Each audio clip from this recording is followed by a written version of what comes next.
Hello dear student, welcome. तो अभी हम लोग जो नेक्स्ट टॉपिक का सम कर रहे हैं, हाउस प्रॉपर्टी का सम सॉल्व कर रहे हैं बच्चे लोग। तो एग्जाम में कैसे भी सम आता है, यूनिवर्सिटी का सॉल्यूशन मैंने क्वेश्चन उठा के लिख दिया तुम्हारे लिए। एक सम से तुमको पूरा आइडिया आ जाएगा, तो वन साइड तुम लोग खेलेंगे, ठीक है। तो अब सुनो, हाउस प्रॉपर्टी में ना बच्चा दो घर होएगा, एक तेरा घर रहेगा, एक मेरा घर रहेगा। ऐसा नहीं, लेट आउट का मतलब होता है जो घर हम लोग भाड़े पे दिए है, और एसओपी सोप नहीं है, सेल्फ ऑक्यूपाइड प्रॉपर्टी, इसमें खुद रहते हैं। ओके, ऐसे पूरा हाउस प्रॉपर्टी का दिया रहेगा।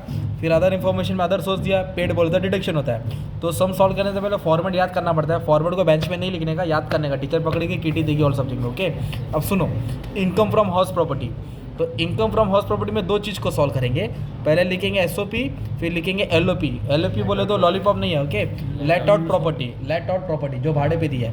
तो जो एसओपी का होता है ना बच्चा, उसको सॉल्व नहीं करने का, वो डायरेक्ट डिडक्शन में आएगा। एसओपी को सॉल्व नहीं करेगा, डायरेक्ट किधर आएगा। और एसओपी को क्या डिडक्शन आएगा, इंटरेस्ट ऑन लोन। क्या आएगा, इंटरेस्ट ऑन। दिख रहा है, ये एल मारा ना भाई, घोड़ा चार चल जाता है ना, ऐसा वाला घोड़ा वाला। Interest on capital, interest on. उसने घर के लिए इंटरेस्ट, लोन का इंटरेस्ट भरा, कितना मारा, 20,000। घर के लिए लोन का इंटरेस्ट भरा, कितना मारा, 20,000। उसको डिडक्शन में डालेंगे। डिडक्शन बोलो तो माइनस होता है, डिडक्शन बोलो तो माइनस होता है। सब जो अमाउंट है उसका उसको बता देंगे। एसओपी में सॉल्व नहीं करेगा, वो किसको सॉल्व करेगा, एलओपी के लिए। हाँ, और कैसे लिखेगा, एसओपी मतलब हाउस टू है, इंटरेस्ट ऑन लोन लिखेगा, और उसकी लिमिट 2 लाख है। लिमिट कितना है, अगर इधर मान लो 3 लाख रहेगा ना, तो तू इधर 2 ही लाख लिखेगा। 2 लाख से ज़्यादा डिडक्शन नहीं आएगा। डिडक्शन का मतलब क्या होता है, जो इधर प्लस में आंसर रहेगा ना, उससे माइनस करके फिर तो हाउस प्रॉपर्टी मिलेगा। अभी पिक्चर जो वाली होती है, ओके, पिक्चर का नाम हम चला क्या, अभी तो लिखेंगे LOP, let out property, house two. क्या लिखेंगे, हाउस टू। तो उसका फॉर्मेट है बच्चा, वो याद करते हैं। आ जाओ, तो पहले लिखने का फेयर रेंट। क्या लिखने का, फिर म्यूनिसिपल वैल्यूशन, फिर एक्चुअल रेंट। फेयर रेंट बोले तो कितना भाड़ा होना चाहिए, म्यूनिसिपल वैल्यूशन गवर्नमेंट के हिसाब से कितना भाड़ा, और एक्चुअल रेंट कितना मिला। तो इधर दिया भाई, फेयर रेंट कितना दिया, 90,000। फेयर रेंट कितना दिया भाई, तो इधर लिखेंगे फेयर रेंट 90,000। सिंपल। देखो डोल बज रहा है ना बच्चों लोग, है ना, शूट आउट एट लोखंड वाला, वैसे ही सीन है स्टार्टिंग का। आ जाओ, चलो आ जाओ। ग्रॉस म्यूनिसिपल वैल्यूशन कितना है, 80,000। तो म्यूनिसिपल वैल्यूशन में लिखेंगे अपन 80 रस्सी। रेंट रिसीव मतलब इतना मिला, कितना मिला, 1 लाख। इधर लिखेंगे 1 लाख। क्या लिखेंगे, 1 लाख। आपको एग्जाम में क्वेश्चन में ऐसा दिया रहेगा, 50,000 पर मंथ, तो इंटू 12 करना पड़ेगा। पर मंथ बोला तो 12 करना पड़ेगा, ओके। अगर घर 2 महीना खाली रहेगा तो फिर 10 महीने का इधर आएगा भाड़ा। एक्चुअल रेंट में 10 महीने का आएगा। वो भी देखने का कि वैकेंसी दिया है कि नहीं दिया। फिलहाल तो नहीं दिया है, वो वाला भी सब अपलोड कर दिया, ओके। अचानक भयानक आगे पीछे जो भी टाइप का था सब अपलोड कर दिया, टेंशन नहीं लेना है। अरे मेरा नंबर है बच्चा, कुछ भी डाउट है नंबर पे मैसेज कर दे। पर सब्जेक्ट 200 है, पूरा खजाना देता हूँ। आ जाओ, अभी ये क्या लिखा, फेयर रेंट लिखा, म्यूनिसिपल वैल्यूशन लिखा, एक्चुअल रेंट लिखा। तीनों में बड़ा उठाएगा। क्या उठाएगा, तो तेरे को गाँव मिलेगा, फिर गाँव में तू 9 में बैठेगा। गाँव को बोलेंगे ग्रॉस एनुअल वैल्यू। क्या बोलेंगे, ग्रॉस एनुअल। तीनों में बड़का बाबू, मोटा बाबू कौन है, 1 लाख। सिंपल। फिर जो गाँव आया ना, ग्रॉस एनुअल वैल्यू, उसमें तो municipal tax paid by owner minus करेगा, पेड बाय ओनर। तो इधर दो लोग ने टैक्स पे किया है, एक टीनेंट ने पे किया है, एक ओनर ने। तो टीनेंट को हाथ नहीं लगेगा। टीनेंट कौन, भाड़ुतरी। जो ओनर ने टैक्स पे किया वो लिखेगा, कितना पे किया भाई ने, 10,000। तो ये 10,000 डिडक्शन माइनस रहेगा, सॉरी क्या आएगा, माइनस।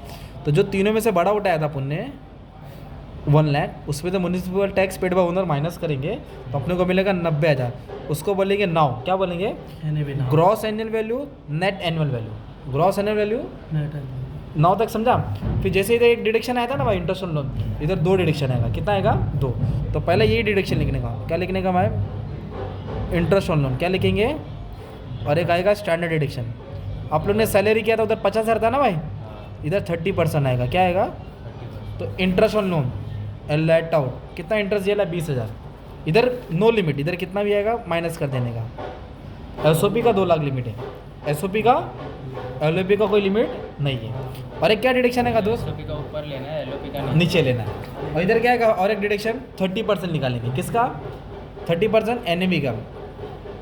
तो ये दिख रहा है 90,000 दिख रहा है, 90। तो 90 पे 30% निकालेंगे, 90 पे 30%, तो मिला 27,000। ये 27,000 डिडक्शन एनएबी पे। तो 90 में से दोनों माइनस करेंगे, 90 में से दोनों माइनस करेंगे, 20 और 47, 20 और 27 ना, मतलब इतना मिला, 43 मिला। ये 43 क्या दे रहा है, लेट आउट का है। किसका है भाई, लेट आउट, हाउस 2 का।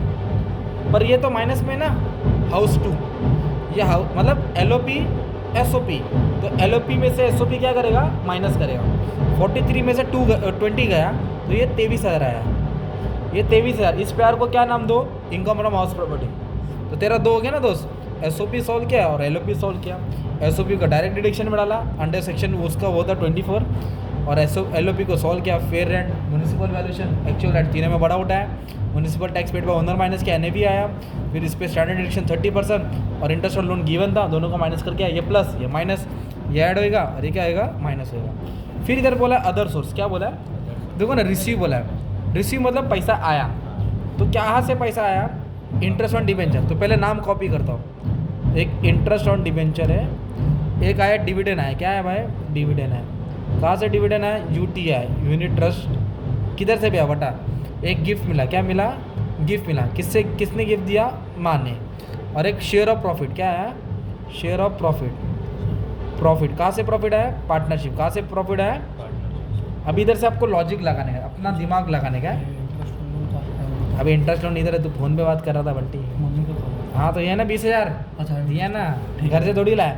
अभी सुनो, इंटरेस्ट ऑन डिबेंचर क्या बोला भाई, टी मतलब टैक्सी नहीं, टैक्सेबल, तो टैक्सेबल बोलो तो लिखेगा, टैक्सेबल बोलो तो नहीं, मतलब ये टैक्सेबल होता है। डिविडेंड टैक्सेबल, डिविडेंड बोलो तो टैक्सेबल बोलो तो लिखेगा। गिफ्ट फ्रॉम माँ, माँ है तो माफ है ना भाई, तो एग्जाम क्या लिखेगा, इस पर टैक्स नहीं है। 1 लाख के ऊपर से, 1 लाख के ऊपर ज़्यादा देगी माँ, अगर माँ अंबानी है तो करोड़ों में गिफ्ट, तो टैक्सेबल है, फिर वो टैक्सेबल है।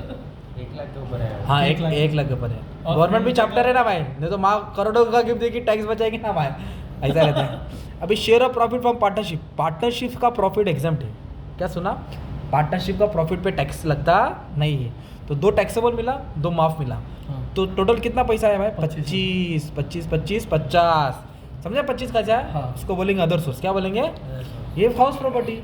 अब इन दोनों को ऐड करेगा तो 48 आएगा, क्या आएगा 48।